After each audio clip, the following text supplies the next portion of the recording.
निदेशक सिद्धांत या राज्य के मूलभूत सिद्धांत या फिर डीपीएसपी। क्या होते हैं डीपीएसपी? आज इन्हीं सारे प्रश्नों के उत्तर हम इस क्लास में जानने वाले हैं। So welcome to my academy. मैं वर्षा यादव आपके लिए पॉलिटी का एक नया लेक्चर लेके आ रही हूँ जो कि आपकी तैयारी को और मजबूत करेगा। साथ ही हम बात करेंगे ऐसे टॉपिक के बारे में जो कि आपके एग्जाम में, चाहे वो प्रीलिम्स हो, मेंस हो, इंटरव्यू हो, क्वेश्चन हमेशा पूछे ही जाते हैं। ओके, तो बात कर लेते हैं सबसे पहले माय एकेडमी के बारे में। माय एकेडमी यूपीएससी के लिए आपको एक नया ही सेपरेट बैच आपको उपलब्ध करा रहा है। आप हमारे ऐप को डाउनलोड कर सकते हैं प्ले स्टोर में जाके। ओके, साथ ही हमारे यूट्यूब चैनल को भी आप सब्सक्राइब कर सकते हैं। चलिए अब जान लेते हैं कि आज की क्लास में हम किन चीजों पे बात करने वाले हैं। नीति निदेशक सिद्धांत या नीति निदेशक तत्व या नीति निदेशक मूलभूत सिद्धांत जो कि राज्यों के लिए दिए जाते हैं, इस टॉपिक पे आज हम बात करने वाले हैं। क्लियर है? चलिए सबसे पहले हम ये जान लेते हैं कि आज ये जो कुछ समय हम यहाँ पे क्लास में बिताने वाले हैं, इसमें हम किन चीजों को डिस्कस करने वाले हैं, किन चीजों पर हमारा विशेष ध्यान होगा। तो इसीलिए हमने यहाँ पे केंद्र बिंदु के रूप में कुछ मुख्य प्रश्न रखे हैं जो आपकी मुख्य परीक्षा और प्रारंभिक परीक्षा दोनों के ही परिप्रेक्ष्य में बहुत महत्वपूर्ण है। क्लियर है? तो आज हम बात करने वाले हैं नीति निदेशक सिद्धांतों के बारे में। अगर हम प्रश्न की बात करें तो नीति निदेशक सिद्धांत कहाँ से लिए गए हैं? क्लियर है? दूसरा प्रश्न, संविधान के कौन से भाग में नीति निदेशक सिद्धांतों का वर्णन किया गया है? प्रश्न तीसरा, नीति निदेशक सिद्धांतों के वर्गीकरण को समझाइए। अगला प्रश्न है, गांधीवादी नीति निदेशक तत्वों को समझाइए। क्लियर है? ऐसे ही कुछ और प्रश्न हैं, उदारवादी नीति निदेशक सिद्धांतों का वर्णन, साथ ही मौलिक अधिकार व नीति निदेशक सिद्धांतों में क्या संबंध है। ये प्रश्न बहुत ज्यादा इंपॉर्टेंट है, ठीक? क्योंकि जब हम बात करते हैं ना मौलिक अधिकार, तो मौलिक अधिकार किसको दिए जाते हैं? व्यक्ति को दिए जाते हैं। साथ ही जब हम बात करते हैं नीति निदेशक सिद्धांत या नीति निदेशक तत्व, तो ये एक तरीके से निर्देश हैं। किसके लिए निर्देश हैं? ये निर्देश है राज्यों के लिए, ठीक ना? किसके लिए निर्देश है? ये निर्देश है राज्यों के लिए, ठीक? इन्हीं सब बिंदुओं पे आज हम बात करने वाले हैं कि नीति निदेशक सिद्धांत क्यों जरूरी है, पहला पॉइंट। दूसरा कि ये जो नीति निदेशक सिद्धांत हैं ये एक्चुअल में है क्या, क्यों जरूरी है। क्लियर है? तो आइए शुरू करते हैं आज के इस क्लास को और आज जानते हैं हम नीति निदेशक सिद्धांतों के बारे में। जितने भी प्रश्न बन सकते हैं, जितने भी मुख्य पॉइंट हो सकते हैं, उन सभी को। क्लियर है? चलिए जब हम बात करते हैं नीति निदेशक तत्वों की, क्लियर, नीति निदेशक तत्व या सिद्धांत, या मैं बोल रही हूं कि तीसरा शब्द एक आप लोग सुनते हैं डीपीएसपी, ठीक? हिंदी मीडियम वाले हैं आप, ये शब्द तो बहुत मतलब रेयर केस में मान के चलती हूँ कि आप लोगों ने सुना हो, ठीक है? तो जो नहीं सुना है तो भी हम इस चीज को यहाँ जानेंगे। क्लियर है? DPSP directive principle of state policy, मतलब ऐसे निर्देश, ऐसे दिए गए निर्देश जो कि राज्यों को दिए जा रहे हैं, ना कि किसी व्यक्ति को, ठीक? ऐसे ही हम अगर जनरली बात करें कि नीति निदेशक सिद्धांत क्या होते हैं, तो ये एक तरीके के निर्देश हैं जो राज्यों को दिए जा रहे हैं। अब आपके दिमाग में क्वेश्चन आ रहा होगा कि मैम राज्यों को निर्देश देने की क्या जरूरत है? तो इस चीज के लिए हम इसको ऐसे समझते हैं कि जो नीति निदेशक सिद्धांत हैं, ये जो सिद्धांत हैं, ठीक, ये साधन है कहां तक जाने के? साध्य तक जाने के। अब आपके दिमाग में आ रहा होगा कि मैम मतलब समझ नहीं आ रहा, थोड़ा सा ठीक से समझाइए। इस चीज को हम ऐसे समझें कि जब हम मौलिक अधिकारों की बात करते हैं, हम नागरिकता की बात करते हैं तो हम बात करते हैं कुछ दायित्व होते हैं, कुछ हमारे पास अधिकार होते हैं। तो इसी परिप्रेक्ष्य में जब हम देखते हैं नीति निर्देशक सिद्धांतों को, तो ये ऐसी चीजें हैं जो राज्य प्राप्त करना चाहता है, ठीक है, प्राप्त करके इनको क्या बनाना चाहता है, इसको अधिकार मतलब कि मौलिक अधिकार बनाना चाहता है। लेकिन इसके साथ शर्त ये है कि राज्य जब ऐसी परिस्थितियों को विकसित कर लेगा, राज्य जब ऐसे सारे साधनों को जुटा लेगा कि जब इन चीजों को उपलब्ध कराने की स्थिति में आ जाएगा, तब वो राज्य लोगों के लिए इन चीजों को कन्वर्ट करके इनको बदल के किस में परिवर्तित कर देगा, मौलिक अधिकारों में। और इसीलिए हम कहते हैं कि एक साधन है जो साध्य की तरफ जाना चाह रहा है। क्लियर है? चलिए, जब हम नीति निर्देशक सिद्धांतों की बात करते हैं, हम पॉलिटी में बहुत सारी ऐसी चीजें पढ़ते हैं जो एक दूसरे से कनेक्ट होके चलती हैं। जब हम बात करते हैं संविधान, जब हमारा संविधान बन रहा था उस समय हमने कुछ चीजें बहुत सारे देशों से ली थी। मैं कुछ चीजें क्यों कह रही हूँ इस चीज के बारे में भी डिस्कस करेंगे, लेकिन फिर कभी, ठीक है। चलिए, तो क्यों बात करते हैं, जब हम संविधान बना रहे थे उस समय हमने बहुत सारे देशों का अध्ययन किया। कम से कम 60 देशों में हमारे यहाँ के लोगों को, प्रतिनिधियों को भेजा गया। उसके बाद उन देशों से जो कुछ उनके संविधान में अच्छा था, उन सारी चीजों को हमने अपने संविधान में क्या दिया, स्थान दिया, उनको इंक्लूड किया, उनको हमने समाहित कर लिया, ठीक। और इसीलिए आलोचना भी, जब हम संविधान की आलोचना की जाती है तब हम इस चीज को देखते हैं कि लोग कहते हैं कि ये उधार का संविधान है, हमने किसी और से लिया है। लेकिन इस चीज के पक्ष में भी जब तर्क दिए जाते हैं कि हालांकि हमने मानते हैं कि हमने किसी और से संविधान लिया, लेकिन हमने उस संविधान को अपने देश की परिस्थितियों के अनुसार ही उसको एक्सेप्ट किया, ये नहीं कि कुछ भी कहीं से भी उठा के ले आए। क्लियर है? तो ये चीजें थोड़ा सा अपने दिमाग में रखें।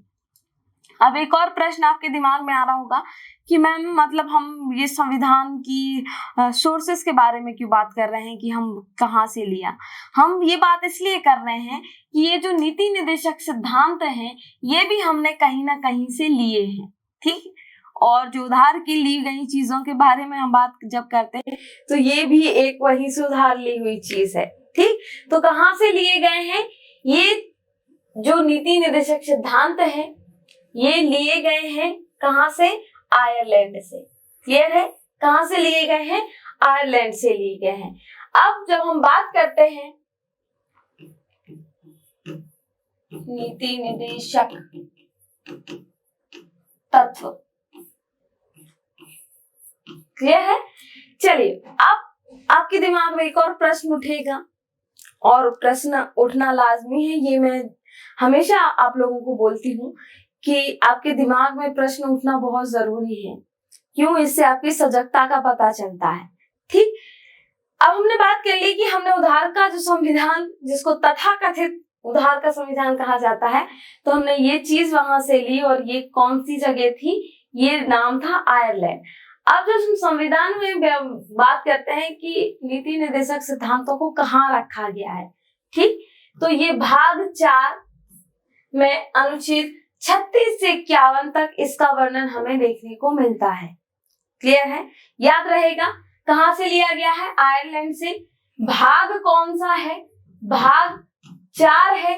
साथ ही कहां से कहां तक, अनुच्छेद 36 से 51 तक जो अनुच्छेद हैं ये नीति निर्देशक तत्वों के बारे में व्याख्या करते हैं, वर्णन करते हैं। क्लियर है? नीति निर्देशक तत्व लोक कल्याणकारी राज्य के निर्माण और सामाजिक, आर्थिक, राजनैतिक, लोकतंत्र की स्थापना हेतु केंद्र व राज्य सरकारों का मार्गदर्शन करते हैं। जब हम प्रस्तावना पढ़ते हैं तब हम इन चीजों को समझते हैं कि हम भारत को एक समाजवादी, लोकतांत्रिक गणराज्य बनाएंगे, जिसमें हम लोगों को क्या देंगे, सामाजिक, आर्थिक, राजनैतिक न्याय उपलब्ध कराएंगे। ये कौन कह रहा है, ये राज्य कह रहा है। किससे? लोगों से, ठीक है। इस चीज की व्याख्या हमें प्रस्तावना में मिलती है, और यही चीज उन्होंने यहाँ पे रखी, जिसको हम कहते हैं नीति निर्देशक सिद्धांत। ये क्या है केंद्र और राज्य सरकार को दिए जाने वाले निर्देश हैं या फिर मार्गदर्शन के रूप में ये कार्य करते हैं। मार्गदर्शन के रूप में किस तरह, हम बात कर रहे थे ना कि नीति निर्देशक सिद्धांतों से इनको कहाँ परिवर्तित करके कहाँ ले जाने की बात करते हैं। ये यहां से डीपीएसपी से कहां पे, फंडामेंटल राइट मतलब कि मौलिक अधिकार, ठीक, मौलिक अधिकार बनाने के लिए इनको प्रतिबद्ध है। और प्रतिबद्धता तो मतलब प्रतिबद्धता नहीं है, वही है कि कुछ ऐसी परिस्थितियां जब हम डेवलप कर लेंगे, विकसित कर लेंगे, तब हम इन सारे नीति निर्देशक तत्वों को क्या बना देंगे, मौलिक अधिकार बना देंगे। क्लियर है। नीति निर्देशक तत्वों का उल्लेख संविधान के भाग 4 में 36 से 51 तक है। यही बात हमने जस्ट यहाँ पे की थी। अब हम बात करते हैं इसका उद्देश्य क्या है, ठीक, क्यों जरूरी है नीति निर्देशक सिद्धांत। उद्देश्य की जब बात आती है तो शांतिपूर्ण तरीके से सामाजिक आर्थिक, यह है सामाजिक आर्थिक और कुछ सामाजिक उद्देश्यों की जब बात करें तो इनकी परिस्थितियों और तत्काल मतलब उद्देश्यों को सिद्ध करने के लिए, जिसमें कि आर्थिक, सामाजिक, लोकतंत्र और कल्याणकारी राज्य के सोपान हो सकते हैं, इस चीज को बनाने के लिए नीति निर्देशक सिद्धांत बनाए गए। क्लियर है। याद रहेगा कहां से लिए गए हैं, इनकी व्यवस्था संविधान में कहां की गई है। तीसरी चीज कि ये हैं क्या, ठीक, ये निर्देश है राज्यों के लिए।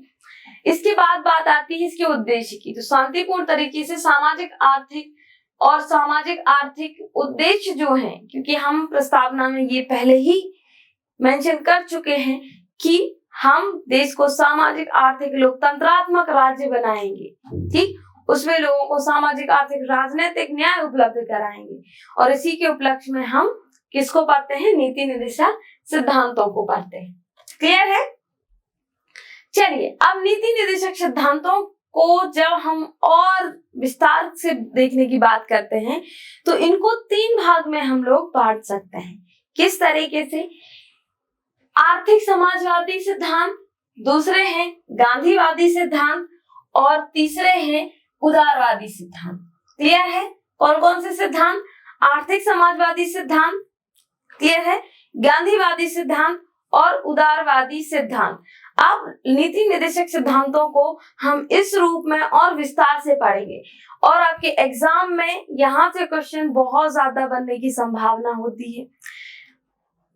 पिछले सालों के यदि आप क्वेश्चन पेपर उठा के देखेंगे तो आपको नीति निर्देशक सिद्धांतों से 1 से 2 क्वेश्चन देखने को हर साल मिल जाते हैं। क्लियर है। और इसीलिए इस टॉपिक की इंपॉर्टेंस भी बढ़ जाती है, इसकी महत्ता भी बढ़ जाती है। चलिए, जब हम आर्थिक समाजवादी लोकतंत्र की बात करते हैं तो इसके तहत भी कुछ अनुच्छेद आते हैं। क्लियर है। ऐसे ही जब हम गांधीवादी सिद्धांतों की बात करते हैं तो इसके अंतर्गत कुछ अनुच्छेद आते हैं, कुछ आते हैं उदारवादी सिद्धांतों के अंतर्गत। जब हम आर्थिक उदार समाजवादी सिद्धांतों की बात करते हैं तब इस समय हम फिर से प्रस्तावना की तरफ जाते हैं, क्योंकि हम समाजवादी आर्थिक लोकतांत्रिक राज्य बनाने की बात करते हैं। क्लियर है।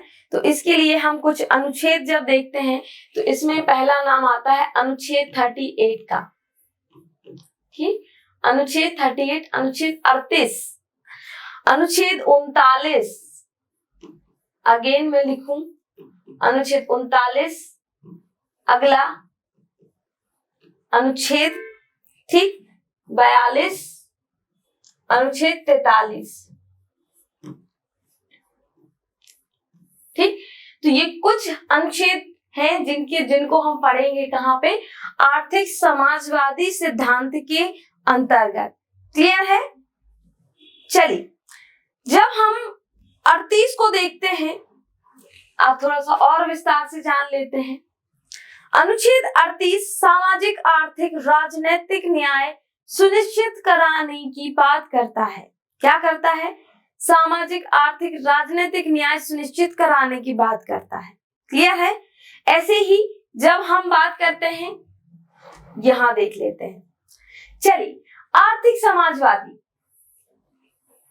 नीति निर्देशक तत्व का मुख्य लक्ष्य क्या है? कल्याणकारी समाज की स्थापना करना है, जिसकी प्राप्ति हेतु सामाजिक, आर्थिक, राजनीतिक न्याय सुनिश्चित कराया जाता है। इसके अंतर्गत कुछ अनुच्छेद, जस्ट हमने बात की कि कुछ अनुच्छेद आते हैं जो आर्थिक समाजवादी सिद्धांत के अंतर्गत आते हैं। पहला अनुच्छेद 38, राज्य सामाजिक, आर्थिक, राजनीतिक न्याय सुनिश्चित करेगा। और यही चीज जब हम प्रस्तावना पढ़ते हैं, मैं अगेन प्रस्तावना पे आपको ले जा रही हूँ, सामाजिक, आर्थिक, राजनीतिक न्याय की बात करता है, क्योंकि वहां हम जो न्याय देखते हैं वो 3 तरीके से न्याय को हम वहां पे विभाजित करते हैं। क्लियर है? तो क्या करेगा? राज्य सामाजिक, आर्थिक, राजनीतिक न्याय क्या करेगा? सुनिश्चित करेगा। अगला अनुच्छेद 39, स्त्री पुरुष सभी नागरिकों को समान रूप से जीविका के पर्याप्त साधन प्राप्त करने का अधिकार होगा। और इस चीज के लिए मैं आप लोगों को बोलूं कि यहाँ पे आप स्टार लगा लेना या चंदा मामा, सूरज चाचा, जो चाहे बना लेना। मैं हमेशा आप लोगों को एक ही चीज बोलती हूँ कि ये स्वतंत्रता मैंने आप लोगों को दे रखी है, और स्पेशली तब जब हम क्या पढ़ रहे हैं? संविधान पढ़ रहे हैं। क्यों? क्योंकि हम यहाँ पे स्वतंत्रताओं की भी बात करते हैं, और अगर मैं भी स्वतंत्रता नहीं दूंगी तो थोड़ा सा आप लोगों के साथ न्याय नहीं होगा। क्लियर है?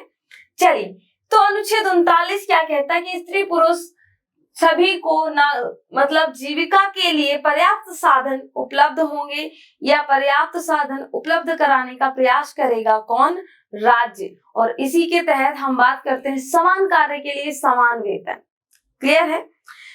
हालांकि आपके सिलेबस में बहुत सारी चीजें मेंशन होती हैं, लेकिन मैं इस चीज को लेके चलती हुई, जब हम पॉलिटी जैसा सब्जेक्ट पढ़ते हैं, भारतीय राज्य व्यवस्था, भारतीय संविधान पढ़ते हैं, तो बहुत सारी चीजों को हम अपने आप ही समाहित कर लेते हैं।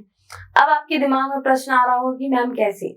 जब हम भारतीय राज्य व्यवस्था की बात करते हैं, संविधान की बात करते हैं, तो अनायास ही सामाजिक जो लोक कल्याणकारी नीतियां हैं वो भी हम इसमें समाहित कर लेते हैं। हम उन सभी चीजों को समाहित कर लेते हैं जो समाज के लिए की जा रही हैं और सरकार के द्वारा की जा रही हैं। क्लियर है? तो उसी के परिप्रेक्ष्य में जब हम बात करते हैं कि समान कार्य के लिए समान वेतन की बात आती है, तब आता है अनुच्छेद 39। ठीक, तो ये चीज हम ये इस तरीके से भी लेके चल सकते हैं कि क्या पहले ऐसा नहीं, मतलब ऐसा कुछ था कि ऐसा होता होगा, ठीक, कि लोगों को महिला और पुरुष के लिए अलग अलग वेतन दिया जाता होगा। हाँ बिल्कुल, जब आप महिला सशक्तिकरण जैसा टॉपिक आप पढ़ते हैं, जो कि आपके सिलेबस में क्लियरली मेंशन है, ठीक, और ये ना सिर्फ आपके भारतीय राज्य व्यवस्था के लिए इम्पोर्टेंट है, साथ ही जब आप निबंध लिखते हैं ना, निबंध लेखन, इसके लिए भी ये टॉपिक बहुत इम्पोर्टेंट है। ठीक, और वहां पर भी आप ये चीजें मेंशन कर सकते हैं कि जब कभी महिला की समानता की बात आती है, तो सरकार के द्वारा किए गए प्रयासों की बात आती है, तब आप यहाँ वहां पे ये वाली चीज मेंशन कर सकते हैं कि हाँ, सरकार के द्वारा कुछ ऐसे भी प्रयास किए गए हैं जिससे कि महिलाओं की स्थिति में सुधार आया है, और उस चीज के लिए आप स्पेशली मेंशन करें अनुच्छेद 39, जो कि स्त्री पुरुष के लिए समान जीविका के साधन उपलब्ध कराने की बात करता है, साथ ही समान कार्य के लिए समान वेतन की बात करता है। क्लियर है? तो ये हमने 2 अनुच्छेद अभी डिस्कस किए, जो कि थे 38 और 39। अगला अनुच्छेद 42, और यहाँ पर तो मैं कहूं कि डबल स्टार लगा लो, आप उल्का पिंड बना लो, और विशिष्ट बनाना है। शनि ग्रह बस बनाने मत बैठ जाना, क्योंकि थोड़ा सा हो सकता है टाइम लग जाए, तब तक हम और आगे बढ़ जाएं। क्लियर है?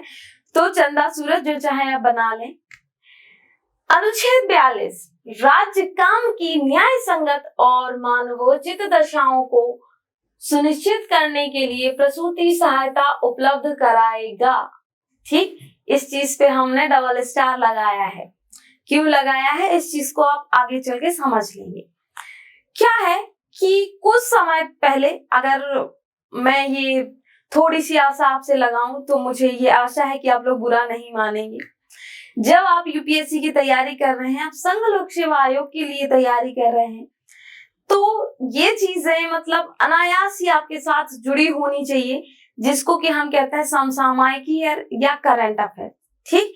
या फिर वो चीजें जो सरकार के द्वारा की गई, कुछ विधि निर्माण है, कुछ नियम है, कुछ विधेयक आया है, कुछ कानून बना है, और स्पेशली जब वो महिलाओं के लिए बना है तो ये बहुत बड़ी आपकी जिम्मेदारी हो जाती है कि आप इसको बहुत ज्यादा ध्यान से देखें और बिल्कुल अपनी कॉपी में मेंशन कर लें।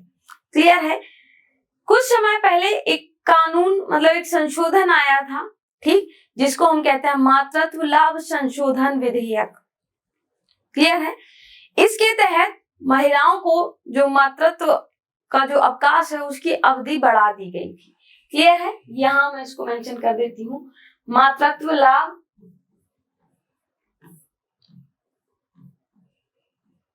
संशोधन।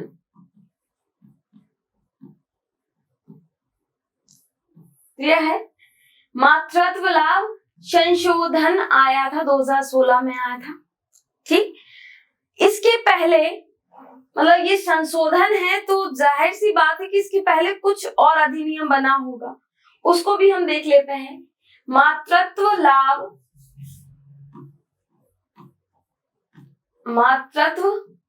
लाभ संशोधन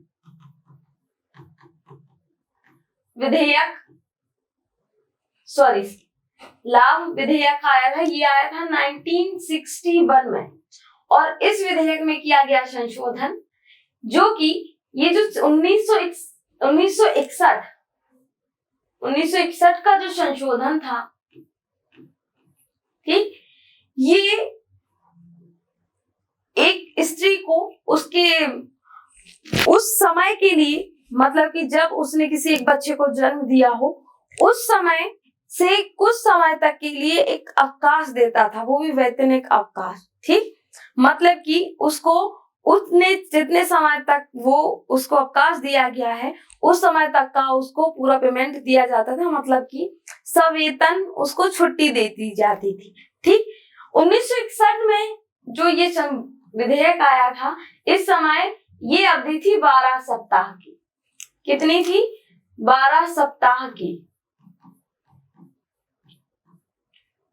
ठीक। लेकिन जब ये नया संशोधन आया तो इसको 12 से बढ़ा के क्या कर दिया गया?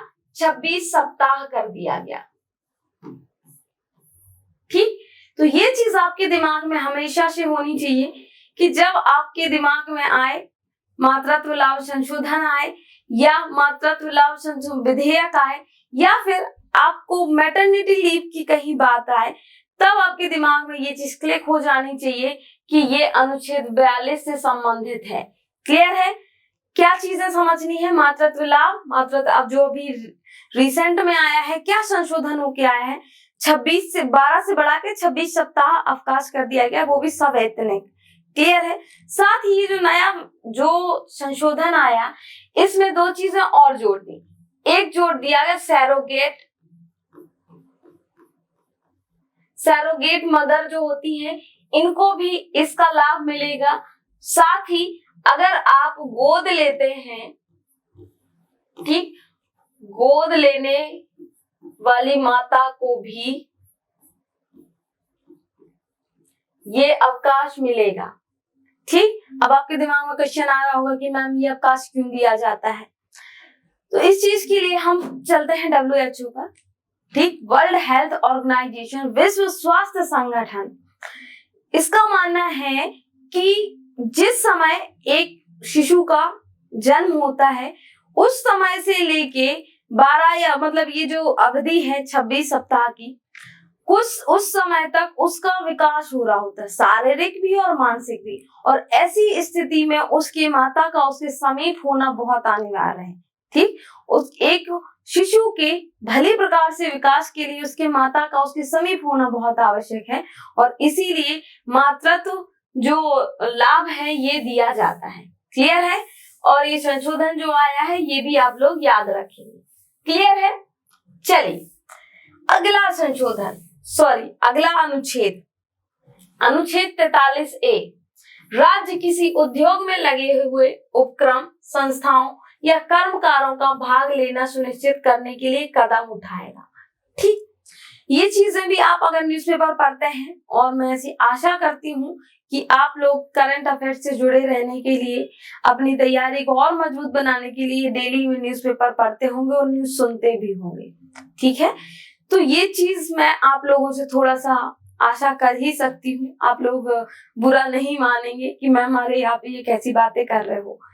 ठीक है, हम जब तैयारी कर रहे हैं वो भी ऐसी परीक्षा की जिसमें पास फेल होने के बजाय हम आगे और पीछे रहते हैं। मेरा हमेशा ये कहना होता है, इस परीक्षा में कोई पास फेल नहीं होता, क्योंकि हम परीक्षा भी, जब हम परीक्षा की बात करते हैं ना, तो हम बात करते हैं प्रतियोगिता, ठीक, कि जो आगे निकलेगा और जो पीछे रहेगा। तो इसमें कोई पास फेल नहीं होता, बस ये होता है कि किसी के पास पोस्ट होती है और किसी के पास नहीं होती है। और मैं चाहती हूँ कि आप सब लोग पोस्ट अचीव करें। ठीक है, जाना है कि नहीं? चलो, लवसना की बात कर रही हूँ मैं, नहीं तो आप लोग बोलने लग जाएंगी मैम कहाँ जाने की बातें कर। मैं लवसना की बात कर रही हूँ, लाल बहादुर शास्त्री एकेडमी की बात कर रही हूँ। ठीक है, चलिए, तो ये तो हुए अनुच्छेद 43, जो कि हमारे कौन से सिद्धांत से जुड़ा था? आर्थिक समाजवादी सिद्धांत से जुड़ा हुआ था। क्लियर है? चलिए, अगले की हम जो बात करते हैं, ये हमारे देश के राष्ट्रपिता महात्मा गांधी के दर्शनों को भारतीय संविधान में शामिल करने के उद्देश्य से गांधीवादी सिद्धांतों को भारतीय संविधान के भाग 4, जिसको हम कहते हैं नीति निर्देशक सिद्धांतों में रखा गया। क्लियर है? किसके दर्शन को बताने के लिए? गांधी जी के दर्शन को, उनके सिद्धांतों को भारतीय संविधान में समाहित करने के लिए यहाँ पे रखा गया है। क्लियर है? चलिए, इसके अंतर्गत आता है अनुच्छेद 40। कौन सा? अनुच्छेद 40। अब आपके दिमाग में आएगा कि मैम अनुच्छेद 40 में ऐसा क्या है, और मैं इसको कहती हूँ कि इसको स्टार बना ले, चंदा मामा बना ले, सूरज चाचा बना ले, जो चाहे इस पे आप बना सकते हैं, ये आपकी स्वेच्छा है, मैं आप पर छोड़ती हूँ। क्लियर है? चलिए, जब हम अनुच्छेद 40 की बात करते हैं तो कुछ नई चीजें आती हैं सामने। कैसी? पंचायती राज।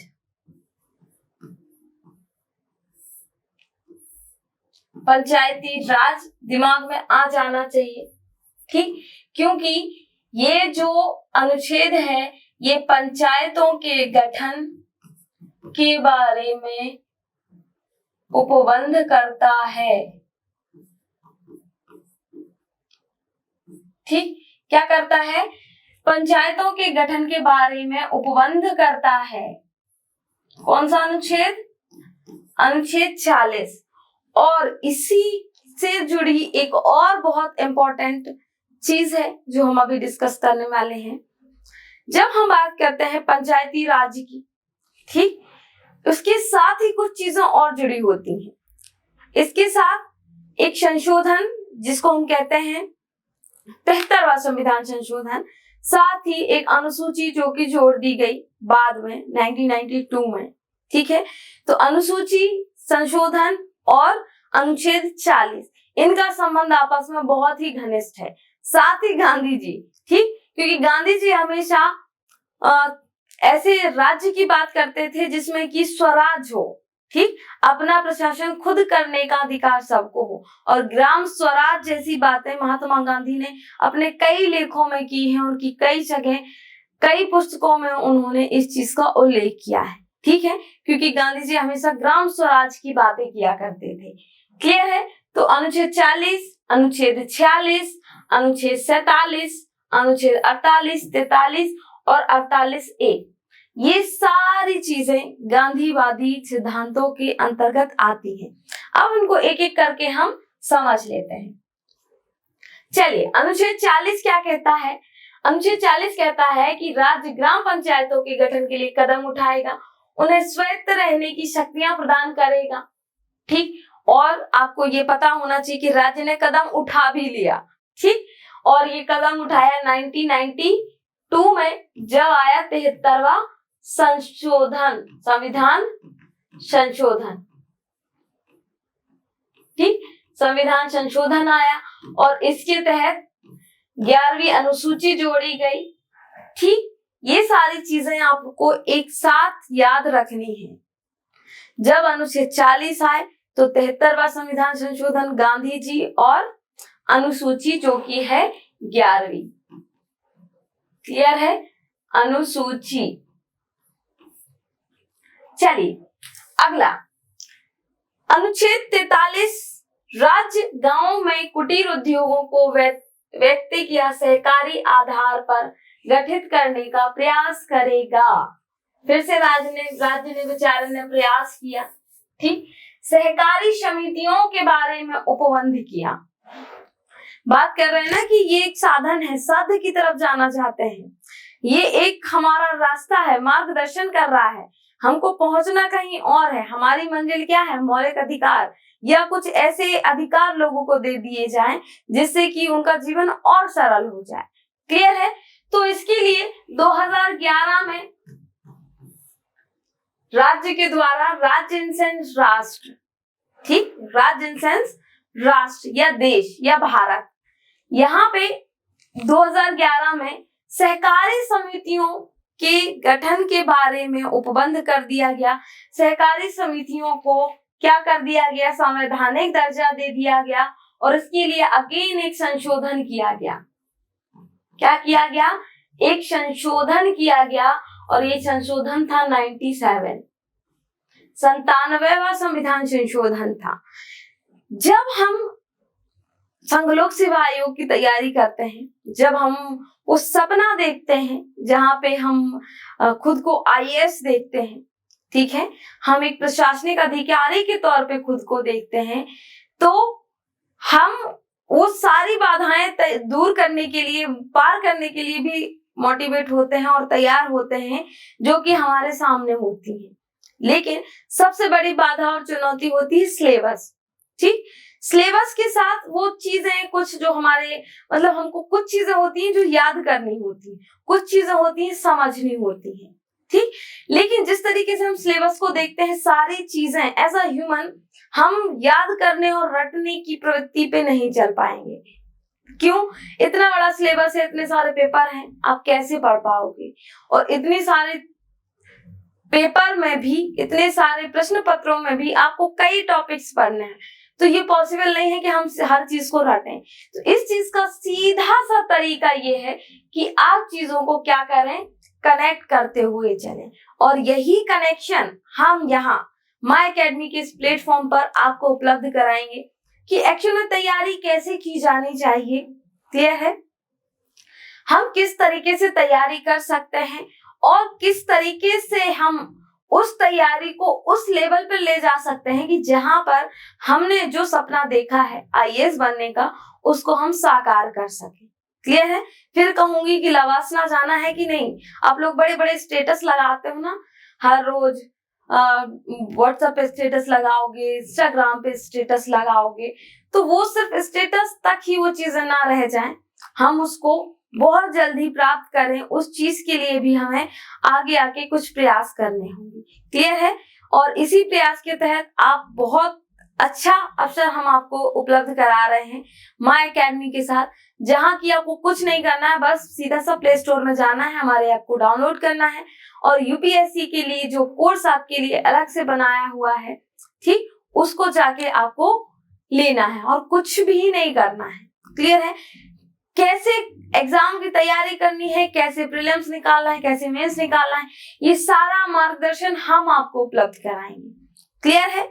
चलिए, तो अब हम बात कर रहे थे 43वें संविधान संशोधन की, जो कि कुटीर उद्योगों और व्यक्तिगत सहकारी आधार को बढ़ाने के बारे में प्रयास करने की बात करता है।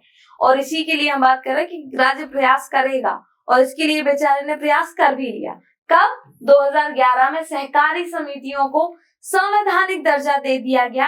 कौन से संविधान संशोधन के तहत? 97वें संविधान संशोधन के तहत। क्लियर है? यही वो चीजें हैं कि हम चीजों को कनेक्ट करते हुए चलें। अगेन बोल रही हूँ कि रिपीट बार बार हमको इसको चीजों को रटना पॉसिबल नहीं हो पाते, क्योंकि बाकी भी सब्जेक्ट हमारे सामने हैं और बाकी टॉपिक्स भी हमारे सामने हैं। बार बार ऐसा तो नहीं है कि सिर्फ नीति निर्देशक सिद्धांतों को ही रटते रहें। तो हम इतने अच्छे तरीके से एक बार पढ़ लें कि हमें चीजों को बार बार रटने की जरूरत ना पड़े, ठीक है। और इसके साथ साथ हम और भी चीजों को साथ में कनेक्ट करते हुए चलें। क्लियर है? चलिए अगला, अनुच्छेद 46, राज्य अनुसूचित जाति, अनुसूचित जनजाति, दुर्बल वर्गों के शिक्षा एवं सभी प्रकार के शोषण से संरक्षण करेगा।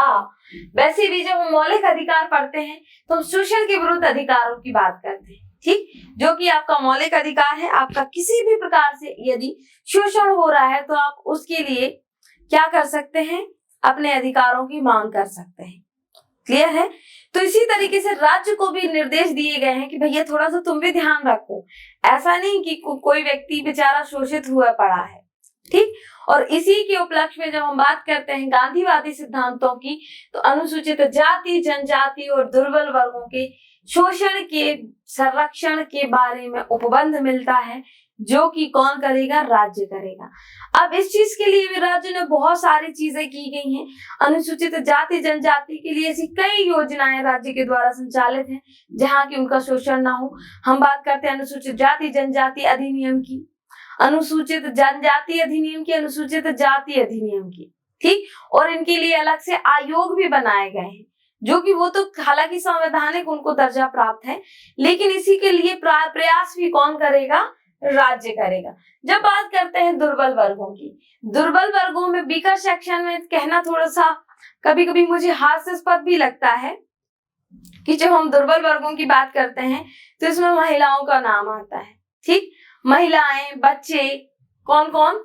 महिलाएं,